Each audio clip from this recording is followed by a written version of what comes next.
Olá pessoal, tudo bem? Para finalizarmos então o capítulo 2, frações, proporções e porcentagens, vamos destacar alguns pontos aqui. Primeiro vamos então ver o que são números decimais, fazer uma revisão sobre os números decimais, que é o famoso número com vírgula, né? O número decimal ele vai representar uma fração que vai utilizar então uma vírgula para separar a parte inteira da parte decimal. Então, por exemplo, quando a gente tem esse número aqui, o 3,47, o 3 aqui, ele vai ser a parte inteira e o 47 vai ser a parte decimal, que equivale então a 47 centésimos. Então a gente tem 3 unidades inteiras, mais 47 partes de um centésimo de unidade. Então isso que significa então o número decimal. Tá? Como é que eu converto um número decimal em fração e vice-versa? Então, quando tem o 1,4, na verdade ele vai ser o 14 dividido por 10. Então, eu vou ter 1, que é a parte inteira, mais 4 décimos, que é a parte decimal, né? Ou 4 vezes 1 décimo. 0,05, então vai ser 5, que é a parte, né, diferente de 0, e o denominador vai ser 1 seguido de tantos zeros forem as casas decimais. Então aqui eu tenho duas casas decimais, então aqui eu vou ter dois zeros. Aqui eu tenho uma casa decimal, então aqui eu vou ter um zero. Mesma coisa aqui no 5 sobre 10, ele vai ser 0,5. Então, agora transformando de fração para decimal. Então, fazendo a divisão aqui, então eu vou ter 0,5, no caso aqui 257 sobre 10 mil, né? A gente vai ter 0,0257. Então eu vou ter aqui, como eu tenho quatro zeros aqui no denominador, então eu vou ter 4 casas decimais depois da vírgula. Aqui eu tenho um zero, então eu vou ter uma casa decimal depois da vírgula. Tá? Quando a gente fala em operações com números decimais, tá? A gente tem então aí as operações fundamentais, então adição, subtração, multiplicação e divisão. Então, com relação à adição e à subtração, tá? A gente sempre opera os decimais vírgula com vírgula, alinhando as vírgulas e fazendo a soma como se fosse um número qualquer, tá? Por exemplo, se a gente pegar um número aqui, vamos pegar aqui um espacinho branco, tá? Digamos que eu queira somar, vamos botar na canetinha aqui, a vermelha, queira somar 3,25 mais 0,4. Então, como é que a gente vai fazer esse número? Vai fazer essa operação. Então, vai ser 3,25 e o com vírgula, né, alinhada 0,4.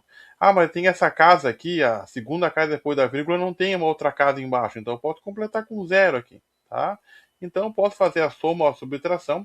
Então aqui 5, 2 e 4, 6, desce a vírgula, 3,65 normalmente. A subtração ela funcionaria da mesma forma. No caso da multiplicação, tá? Como tem ali 3,5 vezes 0,85. Então, aqui no caso, 3,5 vezes 0,85. No caso da multiplicação, não é necessário alinhar vírgula com vírgula. A regra diz, então, que eu faça a multiplicação como se fossem números inteiros, tá? Ignorando a vírgula. A vírgula eu vou me preocupar só lá no final. Então, 5 vezes 5 dá 25, sobe 2. 5 vezes 3, 15, com 2, 17. Ok. Agora recuo uma casa, né? Que agora estou trabalhando com o que seria a dezena, digamos assim, né? Ignorando as vírgulas. 8 vezes 5, 40. Lá sobe 4. 8 vezes 3, 24. 24 mais 4, 28. Tá? Então, 28. Beleza. Agora a multiplicação por zero é simples. 0 vezes 5 é. Então recua mais uma casa, né? 0 vezes 5 é 0. 0 vezes 3 dá 0 também. Agora soma tudo. Vou ter 5, vou ter 7, vou ter 9 e vou ter 2. Agora, como é que eu determino a posição da vírgula? Tá?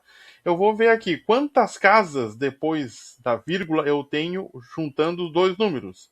Então, no 3,5 eu tenho uma casa depois da vírgula. No 0,85 eu tenho duas casas depois da vírgula. Então, no total, eu tenho três casas decimais após as vírgulas. Então, também eu vou contar, ó, uma, duas, três casas decimais após a vírgula. Então, a gente vai ter aí 2,975, resultado dessa multiplicação de dois números decimais. Então, multiplico como se fossem números inteiros, eu só vou me preocupar com a vírgula lá no final, tá? Na questão da divisão, tá? A gente tem algumas maneiras de fazer as divisões, tá? A maneira que eu acho mais prática é a que está descrita aqui no nosso exemplo, tá? Vamos até colocar o exemplo um pouquinho mais para cima e vamos dar um zoom aqui no nosso exemplo, tá?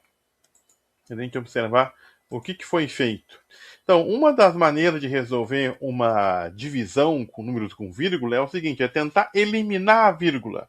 Transformar esses números em números inteiros, que daí eu elimino a vírgula, não me preocupo e faço uma divisão normal de números inteiros.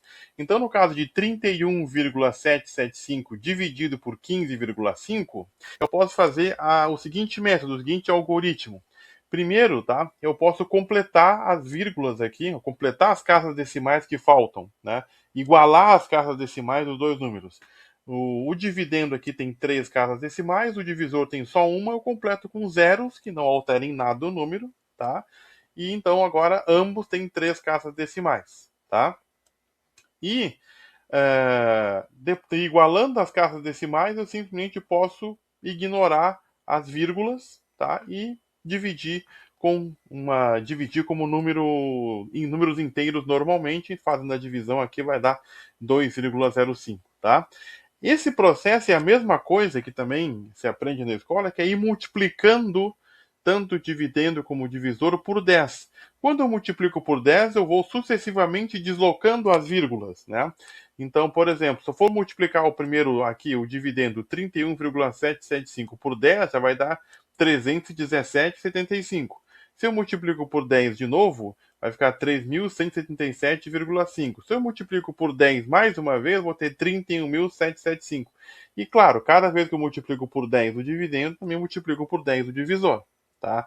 Então, se eu fizer sucessivamente isso, eu vou encontrar 31.775 dividido por 15.500, exatamente como a gente fez aqui. Então, essa questão de completar os zeros, né? Completar as casas decimais daquele número que está faltando casas, né? Que tem menos casas que o outro, é uma maneira de também fazer a divisão, ignora as vírgulas, então com o mesmo número de casas decimais que tinha anteriormente, a gente consegue fazer a divisão normalmente. Então não é complicada a divisão por decimal, às vezes parece mais difícil e não é tanto assim a divisão de números decimais, certo? Então aqui eu botei uma diquinha rápida, né? Vírgula sempre alinhada na soma e na subtração. Na multiplicação, primeiro ignora as vírgulas, depois conta quantas casas no total eu tenho depois da vírgula, e daí eu coloco lá no resultado, no produto, eu coloco esse número de casas total depois da vírgula. E na divisão, a gente busca eliminar as vírgulas dos dois números, tanto do dividendo como do divisor, que daí facilita, eu posso cortar as vírgulas depois e dividir como dois números inteiros normalmente. Certo? Um ponto bem importante aqui dos números decimais são as chamadas dízimas periódicas. O que é uma dízima periódica? Ele vai ser um número decimal onde, em algum momento, eu vou ter algum número que vai se repetir, né, infinitamente. Tá? Então, por exemplo, no 0,333 é as reticências. Então, essas reticências elas são importantíssimas para me dizer que esse número segue indefinidamente, infinitamente. Então é 0,33333 infinitamente, tá? Então as reticências são importantes para mostrar que aquilo é uma dízima periódica. Então, o que nós temos numa dízima periódica? Nós temos algo que é chamado de período. O que é o período? É o algarismo ou um grupo de algarismos que se repetem. Então, no 0,3333 reticência, quem é que se repete? É o 3. Tá?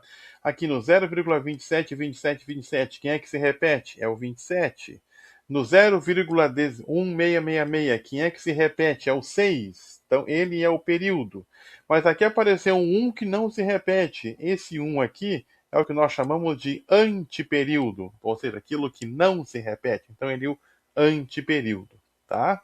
Uma outra maneira de representar uma dízima periódica é escrever o número colocando se eu quero encerrá-lo, né? Digamos assim, ou limitá-lo, é escrever o período e colocar um tracinho sobre esse algarismo ou grupo de algarismos que se repetem. Então, no 0,333 infinito, né, eu posso escrever 0,3 e um tracinho. Então, eu estou indicando que esse 3 é o período que se repete indefinidamente. Mesma coisa aqui, 0,27. No caso do 0,1666, o período é o 6, então só apenas sobre o 6 que eu vou ter o tracinho, sobre o 1, que é o antiperíodo, a gente não vai escrever, portanto, o traço. Tá? Então, isso são dízimas periódicas, como o nome está dizendo, é um pedaço que se repete indefinidamente. Tá? E isso, então, é um número racional. Tá? Por quê? Por que é um número racional? Porque o número racional é aquele número que eu posso escrevê-lo na forma de uma fração de dois números inteiros, tá? Então, muitas vezes é importante, até na hora de fazer um cálculo, que eu consiga descobrir quem é a fração geratriz da minha dízima periódica, porque vai me ajudar a fazer um cálculo, vai simplificar meu cálculo.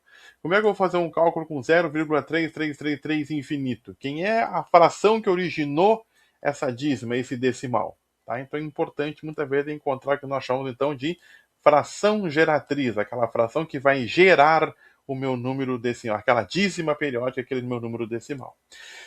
Bom, como a gente observou aqui em cima, nós temos dois tipos de números de dízimas periódicas, a chamada dízima simples, que é aquela que tem apenas o período, que é o número que se repete, é um grupo de algarismos que se repetem, e a dízima periódica composta, onde eu vou ter o antiperíodo e vou ter o período. Tá? Então a gente vai ter algumas regrinhas para determinar aqui a fração geratriz. Quando eu tenho então uma dízima simples, tá? Como é que eu vou obter a fração geratriz? Tá? Então, por exemplo, no 0,444 e reticências, tá? A fração geratriz, o numerador vai ser o período, no caso aqui o 4, e embaixo eu vou colocar tantos noves quanto forem os algarismos do período. Então o período é formado por apenas um algarismo, que é o 4. Então eu tenho um único algarismo, então eu vou ter um único 9. Então a fração geratriz de 0,444 é 4 nonos. Tá? No 0,27, 27, 27, quem é o período? O período é o 27, que vai ser o meu numerador. E embaixo eu vou colocar tantos noves quanto forem os algarismos que compõem o período. No caso, eu tenho dois algarismos, o 2 e o 7. Então eu vou ter embaixo dois noves. Então vai ser 27 sobre 99. 27 sobre 99, relembrando lá os nossos critérios de divisibilidade, são tanto o numerador como o denominador são divisíveis por 3. Então, sempre que possível, até anotei aqui embaixo, simplifique a fração geratriz. Então, no caso, vai ser 3 onzeavos.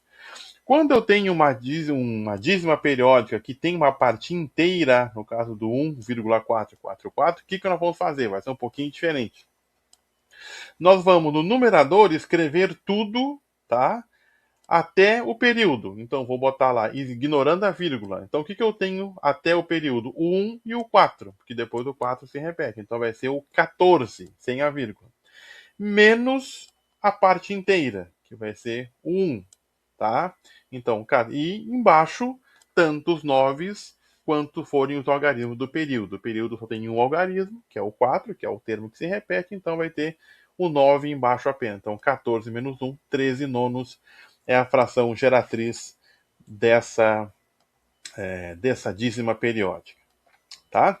Vamos fazer um exemplo aqui, um outro, tá? Para a gente poder observar. Eu já separei aqui para a gente poder trabalhar. Então aqui, ó, eu até trouxe a regrinha para a gente ir acompanhando, tá? No caso aqui do 0,1313 reticências, onde o período é 13. Então como é que eu vou descobrir essa a minha fração geratriz, tá? Então no numerador somente o período, ou seja, vai ser o 13, tá? E embaixo vai ser tantos 9 quanto forem os algarismos do período. Como o período tem dois algarismos, então eu vou ter 2 algarismos 9. Então 13 sobre 99 é a fração geratriz de 0,1313 e indefinidamente. Como o 13 é um número primo, tá? Então, e o 99 aqui também não vai ser divisível por 13, então vai ficar 13 sobre 99 mesmo. tá?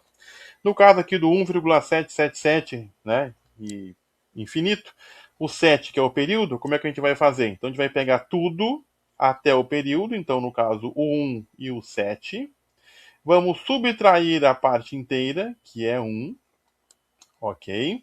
E embaixo eu vou colocar tantos 9 quantos forem o período. No caso, o meu período só tem um algarismo, que é o 7. Então vai ser o 9 aqui embaixo. 17 menos 1 dá 16, então a gente vai ter a fração geratriz 16 novos. Tá? Vejam que não é complicado de fazer aí a fração geratriz. Tá? Agora, quando eu tenho uma dízima composta, tá? Deixa eu só apagar aqui esse nosso cálculo que nós fizemos anteriormente. Vamos apagar aqui, apagar o nosso quadro virtual. A gente tem um espaço legal para poder escrever. Tá? Então vamos apagando aqui, limpando o quadro, para que a gente possa escrever e fazer a nossa fração geratriz. Eu peguei só um exemplo, que né, não adianta a gente fazer 30 mil exemplos. Fazendo um, a gente entendendo a regra é o suficiente. Então eu tenho aqui 3,127. Então vamos lá. No numerador, tudo após até a vírgula até o fim do período. Quem é o período? 127. Tem 3 algarismos. Então eu vou escrever tudo até o período. Então, vamos lá botar na canetinha. Vou botar agora aqui de vermelho. Então vou fazer 3, 1, 2, 7. É tudo até o período. Tá? E daí eu vou, então, descontar menos a parte que não se repete. Quem é que a parte que não se repete? É o 3. Então, 3 aqui. Beleza. E embaixo eu vou colocar tantos 9 correspondentes ao período. Então, tem aqui 1, 2, 3 algarismo. Então, eu vou ter 1, 2, 3 9. Tá? E tantos zeros for o antiperíodo. Só que o antiperíodo é o que está depois da vírgula. É o que vem depois da vírgula que não se repete. Nesse caso, eu não tenho antiperíodo. Então, parei no 999. Então, fazendo aqui o cálculozinho, né?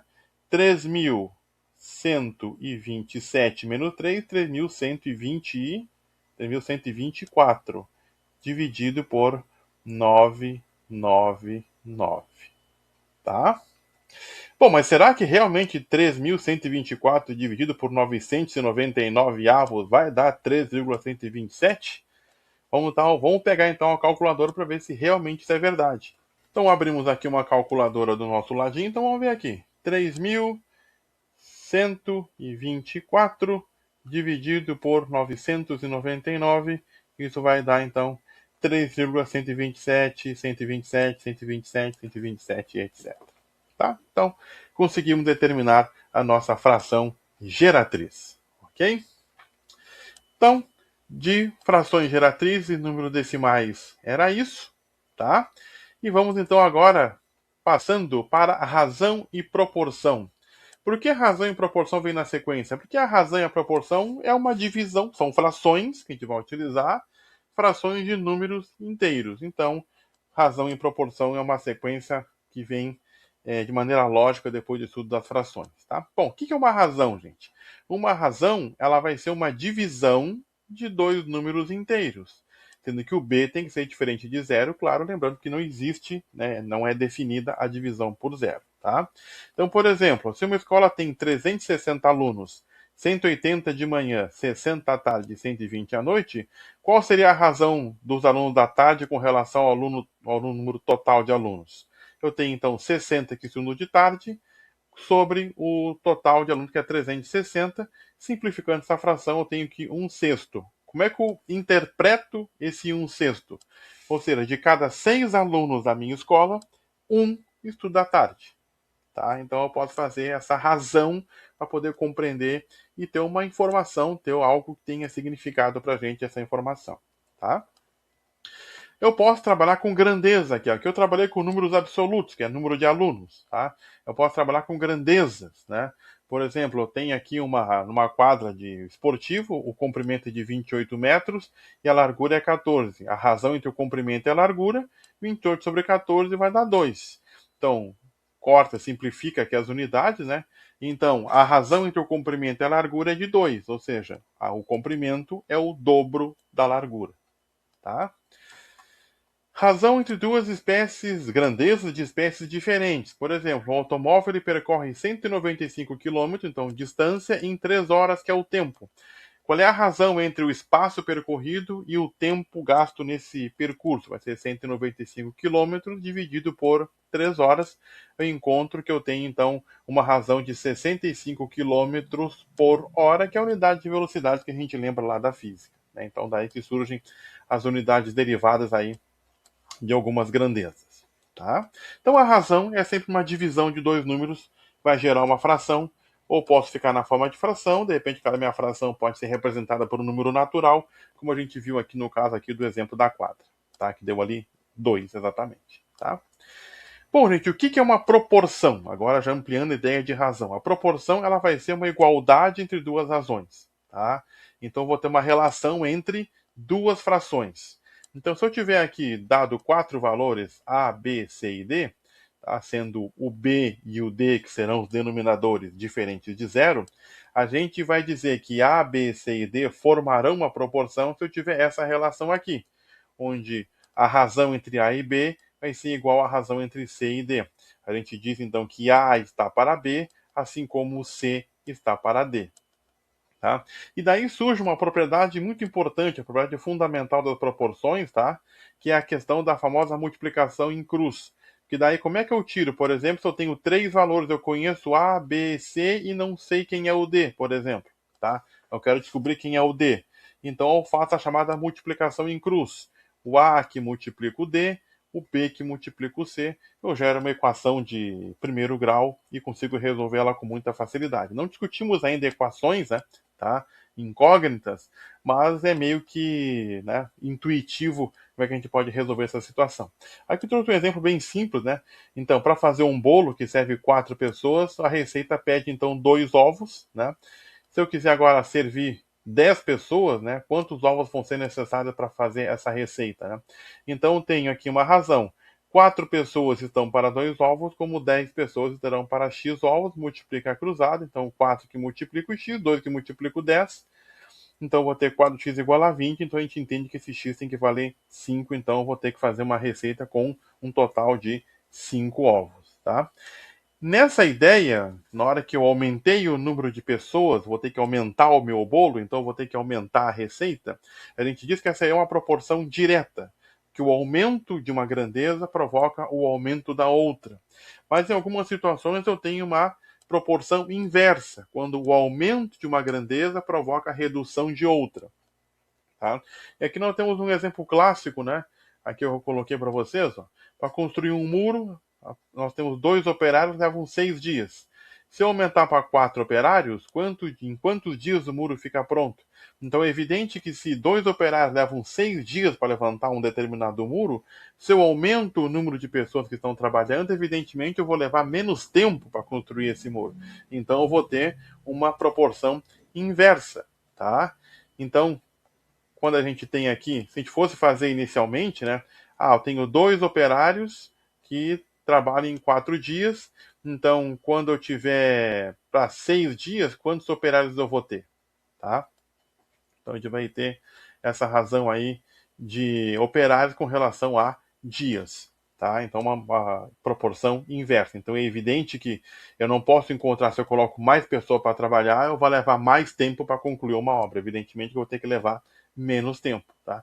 Então, multiplicando aqui em cruz, 2 vezes 6, 4 vezes x, a gente vai encontrar que o x é igual a 3. Então, o muro que levava 6 dias, ele vai levar apenas 3. A gente pode observar que eu dobrei o número de operários, então reduzi pela metade o número de dias que serão trabalhados para a construção do muro. Então está aí a inversão da proporcionalidade. É inversamente proporcional. Dobrei o número de operários, caiu pela metade o número de dias. Tá? E daí, com uma consequência direta da proporção, a gente tem um algoritmo, né, um método prático de resolver essas proporções, que é a chamada regra de 3, tá? Que ela é usada em muitas ciências. A química, por exemplo, lida muito com regra de 3. Muitas coisas dentro da química, a gente com cálculos necessários de reagentes, de produtos, enfim, eu consigo resolver por regra de 3. Tá? Então, ela é um método prático quando eu tenho grandezas proporcionais. A gente vai ver lá na frente que são relações lineares. tanto a direta como a inversamente, tá? Então o nome regra de 3 vem do quê? Eu digo dos 4 valores da minha proporção, eu conheço 3 e falta o último, que vai ser a minha incógnita, tá? Então a gente tem alguns tipos de regra de 3. Tem a regra de 3 simples, que envolve apenas duas grandezas, direta ou inversa, como a gente já viu ali anteriormente, o que a gente acabou fazendo ali era uma regra de 3, tá? Então a resolução segue a ideia das proporções que a gente viu anteriormente, tá? E a gente também tem a regra de 3 composta, tá? Que é essa, a gente vai dar um pouquinho mais de atenção, porque envolve 3 ou mais grandezas, então a gente vai dar uma ênfase mais para esse tópico, tá?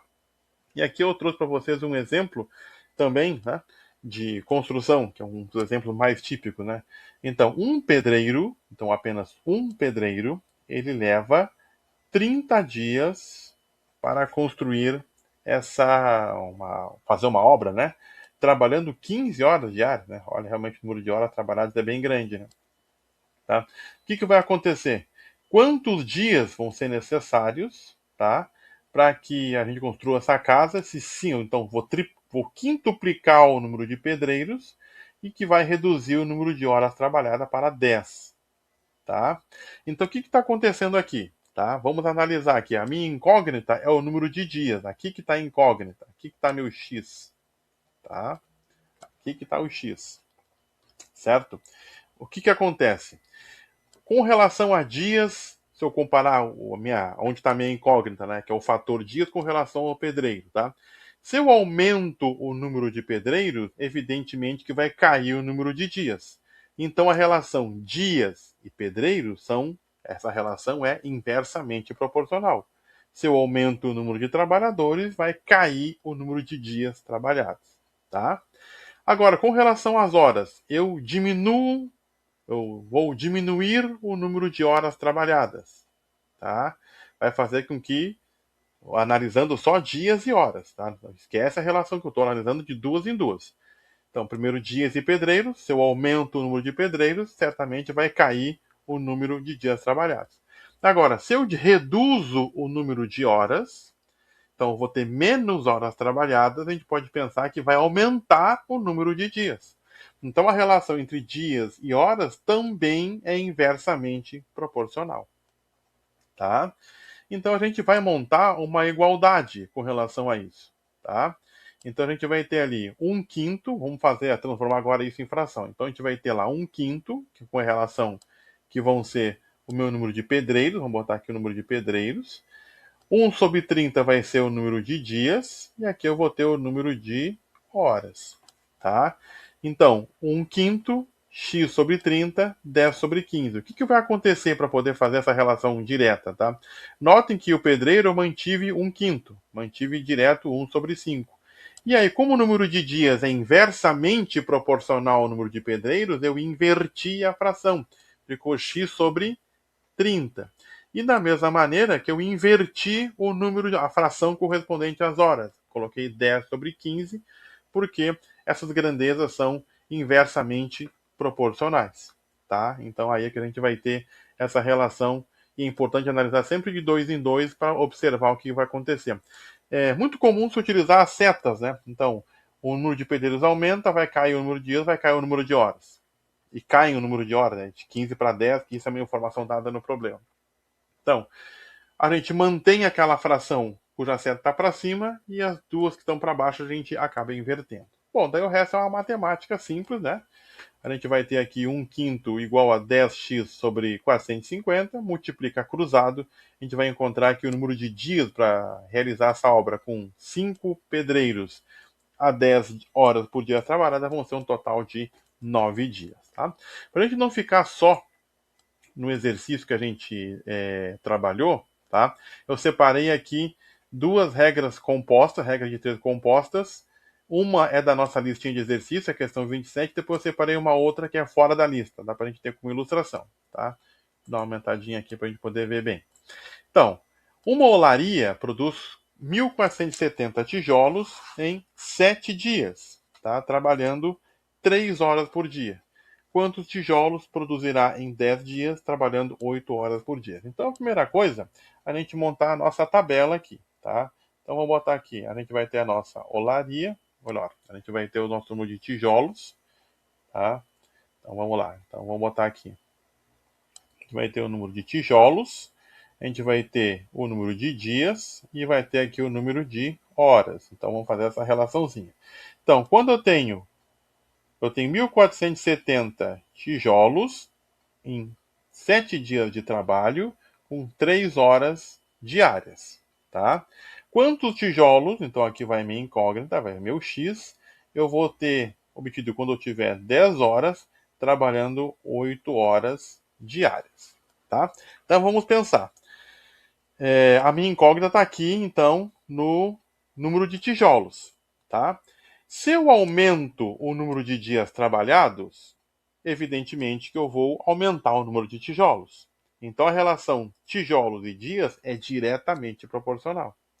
Agora, se eu pensar tijolos e horas, eu aumentei o número de horas trabalhadas, então evidentemente também vai aumentar o número de tijolos. Então, se a gente trabalhar com as setas, ó, então a gente vai ter aqui a seta, essa é bem torto aqui, né? Então a gente vai ter, vamos voltar com a canetinha aqui, então, vai aumentar o número de tijolos quando aumenta o número de dias e também vai aumentar o número de horas trabalhadas. Então, nessa regra de 3 aqui, eu não preciso inverter nada, porque tudo é proporcional. Vai aumentar o número de dias, vai aumentar o número de horas, vai aumentar o número de tijolos diretamente, tá? Então, a gente pode trabalhar aqui com x sobre o 1.400, ou melhor, vamos inverter aqui, né? Invertido, não vamos inverter, claro. Então vamos lá, então vai ser 1470 dividido por x. Isso então vai ser 7 sobre 10 e vai multiplicar 3 oitavos, tá? Agora temos a matemática básica aqui, tá? Então 1470 dividido por x, então 7, 3 vezes 7, 21, né? E sobre 80, tá? Se a gente resolver multiplicar cruzado, a gente vai encontrar que esse x aqui vai ser igual a 5.600 tijolos que serão produzidos nessa olaria, porque todas as grandezas são proporcionais, diretamente proporcionais, tá? Agora, quando a gente tiver umas grandezas que são inversamente proporcionais, então a gente vai ter que fazer sempre aquela análise, né?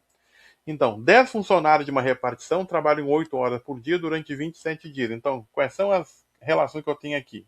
Tá? Vamos botar aqui F para funcionários, horas e dias. Tá? Então, eu tenho 10 funcionários que trabalham 8 horas por dia durante 27 dias. Ok? Muito bem. Se um funcionário doente foi afastado por tempo indeterminado e outro se aposentou, então meu número de funcionários caiu para 8. Então, um se aposentou e o outro está afastado porque está doente. Tá? Então, agora caem para 8 funcionários. E o total de dias que os funcionários restantes levarão para atender o mesmo número de pessoas, trabalhando 1 hora a mais por dia, então eles vão trabalhar 9 horas por dia. Tá? Então, quer saber quantos dias a gente vai levar para trabalhar para atender o mesmo número de pessoas.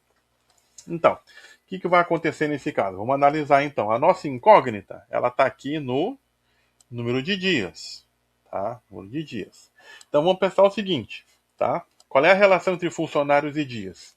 Como reduziu o número de funcionários, certamente vai aumentar o número de dias trabalhados, tá? Ou seja, o número de funcionários é inversamente proporcional ao número de dias, tá? O número de funcionários cai, o número de dias aumenta, tá? Beleza. Outra coisa, agora dias e horas. Se eu aumento o número de horas trabalhadas, eu estou olhando o funcionário, agora é só hora e dia. Se aumenta o número de horas trabalhadas, teoricamente vai reduzir o número de dias. Então, as duas grandezas, hora e dias, também são inversamente proporcionais. Tá? Então, na hora que a gente for escrever a nossa equação para fazer a resolução, então o que a gente vai fazer? Então, 27 sobre x, tá? Que é a minha incógnita. O número de funcionários é inversamente proporcional aos dias, então eu vou inverter. 8 sobre 10. E a gente viu que também o número de horas também é inversamente proporcional ao número de dias. Então vou inverter, vai ficar 9 sobre 8. Tá? Bom, na hora que eu conseguir fazer essa relação, o problema está encaminhado. Então a gente vai ter aqui 27 sobre x, que vai ser igual o 9 vezes 8 é 72, dividido então por 80. Tá? E nesse caso aqui, a gente vai encontrar um x. Vamos fazer rapidinho aqui. Então vai ser, fazendo ali o cálculo então, tá? Então vai ser 72, mas antes vamos fazer a multiplicação, 27 vezes 80. Então a gente vai ter 2.160. Então vai ser 2.160 e a gente vai dividir por 72. Tá? Então isso aqui dividido por 72, a gente vai encontrar exatamente um total de, a nossa incógnita são os dias, então 30 dias, então que vai ser a alternativa B, essa questão aí de vestibular. Tá? Então é sempre importante fazer a análise comparando primeiro onde está a grandeza, onde está a incógnita, comparando com as demais grandezas. Sempre de duas em duas, para ver se é direto ou inversamente proporcional. A fração onde está a minha incógnita, eu escrevo exatamente como está na ordem, em cima e embaixo. As que forem inversamente proporcionais a elas, eu inverto a razão, tá? Para poder manter essa inversão da proporcionalidade, para manter ela certinho e a gente não ter erro. Ok? Gente, para finalizar, vamos falar de porcentagem, tá? A porcentagem está dentro do capítulo de frações, porque a porcentagem, como o nome está dizendo, é uma divisão por 100, tá? Justamente o próprio símbolo, né, da porcentagem, ela deriva dessa divisão por 100, tá? Então, se eu tenho aqui x%, tá? Significa que eu tenho x dividido por 100, tá? Então, se eu tenho uma loja dá 25% de desconto, tá? No seu produto, a gente vai dizer que eu tenho uma fração de 25 sobre 100, ou seja, 0,25. Tá? Então, se eu tiver a cada 100 reais, eu vou ter 25% de desconto. A forma para calcular a porcentagem, isso depende de cada um. Cada um tem o seu jeito de calcular a porcentagem. Né? Então, por exemplo, se eu tenho 20% de 150, esse D aqui eu posso trocar pela multiplicação. Então, equivale a multiplicar a fração 20 sobre 100 vezes 150, tá? Que vai dar igual a 30. Então, 20% de 150 é igual a 30. Eu posso aplicar também o número decimal, tá? 20% é 20 dividido por 100, que é 0,2. Então, eu posso multiplicar 0,2 pelo 150, que vai dar os mesmos 30, evidentemente. Eu posso usar também a regra de 3. Se 150 equivale a 100%, o que equivale a 20%? X. Né? Eu vou multiplicar sempre cruzado. Né? Então, 100 vezes x é igual a 150 vezes 20. O x a gente vai encontrar de novo 30, evidentemente. Então, cada um pode utilizar o seu método de calcular a porcentagem, aquele que se sentir mais seguro para fazer. Tá? Aplicações no dia a dia, né, que a gente tem são os descontos e acréscimos, né? Descontos na loja, acréscimos na conta, porque atrasou a fatura do cartão de crédito, alguma coisa assim, né? Então, o desconto é quanto tu vai abater de um determinado valor. Então, se um tênis que custa R$200 entrou numa promoção com 15% de desconto, como é que eu descubro esse desconto? Tá? Eu vou fazer lá 15% de 200, que é igual a 30. Tá aí desconto, 20 menos 30, 170. Mas a gente pode pensar por um outro lado para evitar fazer um cálculo a mais. Se ele está com desconto de 15%, é porque na verdade ele está custando 85% do valor original. Então eu posso descobrir 85% de 200 que diretamente eu vou chegar nos 170. Então, ao invés de fazer primeiro, descobrir o valor do desconto para depois realizar realmente o desconto, eu posso já fazer mentalmente, fazer qual é do total, quanto que está sendo cobrado realmente do valor original, e daí fazer o desconto direto numa conta única. Tá? O acréscimo, bom, daí é o inverso, né? O acréscimo, então se eu tenho 5% de multa, por exemplo, numa conta de R$80, Quanto é que é 5% de 80? Vai dar 4. Então vai ser 80 mais esses 4, que será um acréscimo, a conta vai custar 84. Mas eu posso pensar também da mesma maneira que eu fiz lá no desconto, né? Então, se 100% da minha conta é 80, ele vai ter um acréscimo de 5%, então eu vou pagar 105% do valor original. 105% vai ser, então, 105%, ele vai ser, na verdade, 105 sobre 100, ou seja, que vai dar 1,05. Então, se eu multiplicar 1,05 vezes 80, a gente vai encontrar os 84 diretamente. Então, a gente pode fazer esse tipo de raciocínio quando for trabalhar com acréscimo. Certo? Então, a gente dessa maneira conclui o nosso estudo desse nosso capítulo 2, tá?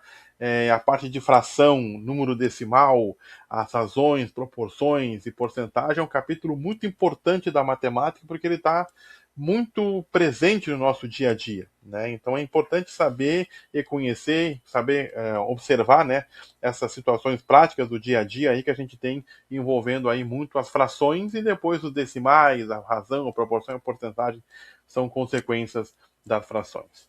Tá certo? Então, um bom estudo para vocês. Se tiverem dúvida, sempre procurem os nossos canais de comunicação. Certo? Até mais.